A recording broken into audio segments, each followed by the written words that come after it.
Dahito'y sumaganad na adaw itinasantuan ng Ebanghelyo kasin surat ni San Mateo. Gloria ti may ken ka, o Apo.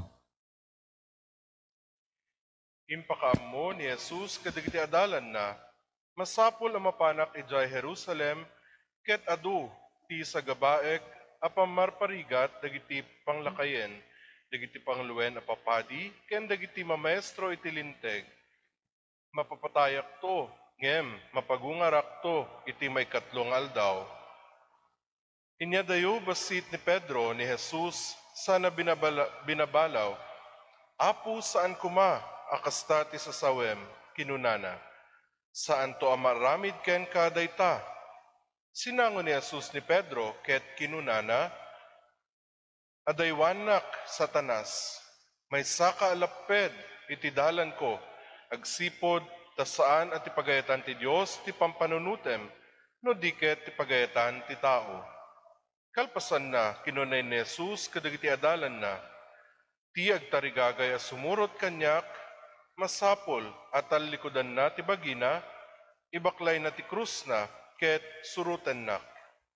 Dati siya sinuman amang ipatpateg iti bagina, iti biyag na, mapukaw nanto. Ngem, ti siya sinuman ang mga mangyawat iti biyag na gapu kanyak, maisalakan nanto. At daaya,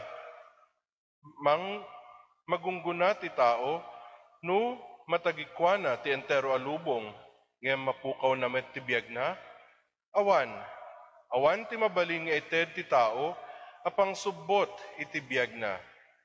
Tadandanin umay ti anak ti tao, agraman dagiti angheles na. Umay iti dayag ni amana, ket gunggunaan nanto, ti tunggal maysa, kas mayan natop kadagiti aramid na.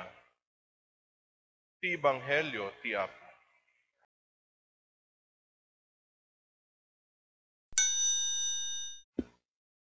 Amoy kabsat ada iti nabasak nga istorya.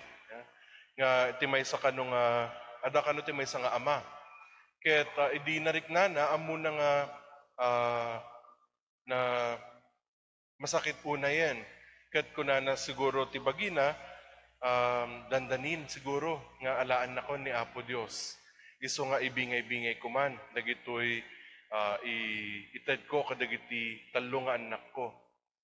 Ket kunana ti bagina ti paborito ket de buridek. Iso ti maudi nga ayabak. Siyempre, inayaban na ti imuna. Ket agaputay ayatan kaunay. Bagim daytoy balay tayo. Ken pati pay dagiti luglugan nga adda kada tayo. Ket nagyaman daytoy inauna, na? Ket ayatan kaunay ama kunana. Ket di may kadwa inayaban na. Ket uray pay sika ket saan ka nga nagbalin nga kasti ket kukuma nga alaem nya. Ket ited ko lataking ka dagiti dagdaga tayo. Ket dagiti titulo ket inted na iday may kadwa nga anak na. Ket nagyaman unay daytoy nga may kadwa nga anak. Kunana, ama, tatang uray pay saan ko nga sinurot, te kayat mo para kanya, ket amumat nga ayatin kaunay. Ket ti may katlo, siyempre, di buridek, imay. Dungdungwek nga anak ko, amom nga sikat ti paborito. Yan tangay sikat ti paborito, daytoy ti ited ko ken ka. Tapos ti inted na, ket Biblia, ken krus. Yeah? Ket kasta unay ti ladingit daytoy buridek kunana.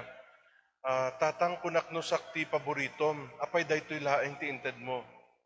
Ket ag-explain pa lang ni tatang da, pimanawen daytoy buridek. Tapos iti unget na, inbato na jay kwa, inbarsak na jay krus. Ket lo and behold, na nadadaal jay krus, tapos adugayam iti diamante na. Yeah? Adugayam ti linaon na nga diamante. Kas dadumapay nga precious stones. Ket idinakita na dagitoy, inbati na, nagtaray kini tatang na. Ket kunanalata, tatang pasensyakan, nakaunget na, kunak no anya di inted mo kanyak. Tapos nag-isom lang ni tatangda santo natay. Hangko amo no apay nga kasjay kapaspas iti panakapatay daytoy nga ama na ngem ti moral na daytoy nga istorya ket pagyamanan tayo kuma uray anya ti maited kada tayo ta kunana nga rod ti ni Apo Jesus nobody deserves anything because these are all gifts from God. Ket yan tangay no regalo, excuse me, no regalo amin ni Apo Dios kada tayo ket rumbeng laeng nga agyaman tayo kenkwana. Ket tibiyag ket isut isagot met lang ni Apo. Isu nga kunana no siya sinuman timang kayat sumurot kanya masapol nga talikodan na ti bagina baklayan na iti krus na ket surutan na. Ket no talikodan tayo ti bagbagi tayo dayta pride iti nang runa nga masapol tayo nga talikodan. Tapay daytoy pride nga kung kuna tayo ket isu iti manglaped iti panang surot tayo ken Kristo. No nangatuuna iti pride tayo nagrigat nga agpakumbaba, nagrigat nga agpababalaeng tapno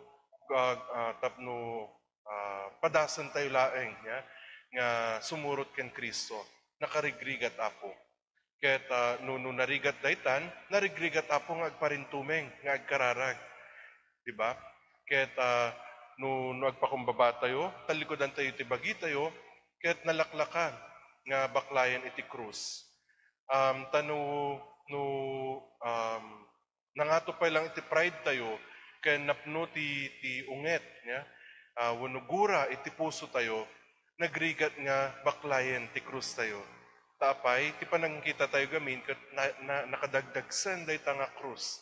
Nakadagdagsen dagita nga baklayek. Kasano nga baklayek dayta no nakadagdagsen? Saan ko nga kaya? Ngem, no tinalikodan tayo ti bagi tayo, nalaklaka nga baklayan, uray pay narigat, uray pay nadagsen, dagita nga krus. Ket no nabaklay tayo, dagiti krus tayon, ket nalaklaka nga sumurot ka ni Kristo. Tapay, ni Kristo, no naaramid tayo dagitoy duwa, ket aramidan tayo di may katlo, na sumurot ken kuana, saan tayo lang nga sumursurot, no diket isunan timang bakbaklay kada tayo. Kahit nangasawen, no surutan tayo ni Kristo, kahit ammo tayo, ipapanan tayo. No saan tayo ammo, no sa sino ti surusurutan tayo, narigat nga sumurot, saan tayo matlang ammo, ipapanan tayo. Napadasan yun kadi, ti napan nag-adventure, santo napukaw kayo iti dalan. Sakit napadasak da ito yun, napan kami nag-apostolate. Ket kunak padasak man met nga ag-hike. Ket dagiti kakadwak, ket imununadan. Ket daytoy may salang nga babae iti nangururay kanyak. Siyempre, dakkel ti bagi, nadagsen, nabuntog nga magna. Tapos idi tumalyawak ket agbirbirok nak awan metten ayan nangatan. Tapos medyo nagrugi akon nga nagpanik. So intultuloy ko lata nga magna. Tapos madamdama adagayem so na sumursurot lata. Ket siningir ko pa isuna ko na apay nga nagpukaw ka. Kuna na pasensya, brother. Ta makaisisbuak met. Alangan met nga makitam nga gisisbunak. Iso nga kunana at least intuloy mo nga magna. Di ka nayaw-awan. Ket amoy ka sa dijay gayam iti moral iti istorya nga dijay. No uray pay ti pagarup tayo mapukpukaw tayon, surutan tayo lang no anya iti bagbaga ni Apo Jesus iti uneg ti puso tayo ket masurutan tayo latta ti dalan. Dalan nga mapan kenkwana. Amen.